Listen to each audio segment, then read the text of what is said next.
ইজৰাইলৰ বিৰুদ্ধে যুঁজিবলৈ সষ্টম হৈ উঠিছে হিজবুল্লাহ।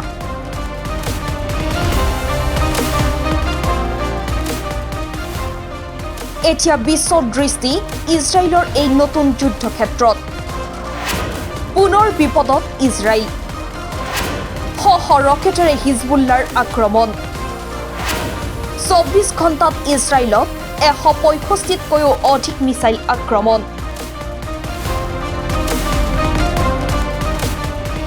লেবাননস্থিত সন্ত্ৰাসবাদী সংগঠন হিজবুল্লাই সোমবাৰে ইজৰাইলৰ ওপৰত নতুনকৈ আক্ৰমণ চলায়।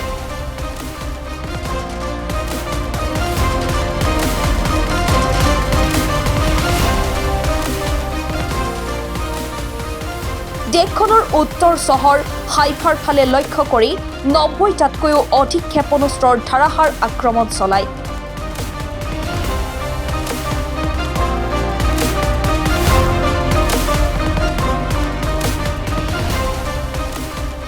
য'ত সাধাৰণ নাগৰিক আহত হয় আৰু অঞ্চলটোৰ অট্টালিকা আৰু বাহনৰ ক্ষতিসাধন হয়।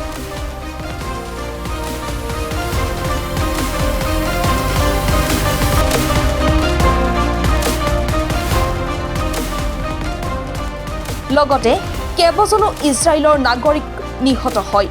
ইজৰাইলৰ উত্তৰ অঞ্চলত হিজবুল্লাই এই আক্ৰমণ সংঘটিত কৰে।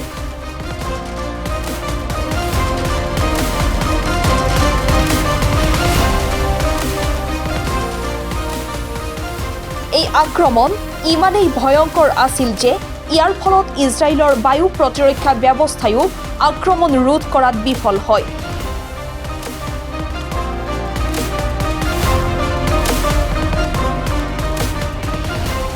লেবাননত যুদ্ধবিৰতিৰ কিছু অগ্ৰগতি লাভ কৰাৰ সময়তে হিজবুল্লাই এই আক্ৰমণ সংঘটিত কৰে।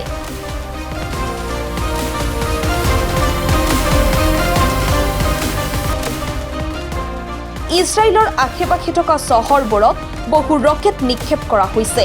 উত্তৰ ইজৰাইলৰ হাইফা চহৰত ক্ষেপণাস্ত্ৰ আক্ৰমণৰ ফলত অঞ্চলটোৰ অট্টালিকা আৰু যান-বাহনৰো ক্ষতিসাধন হয়।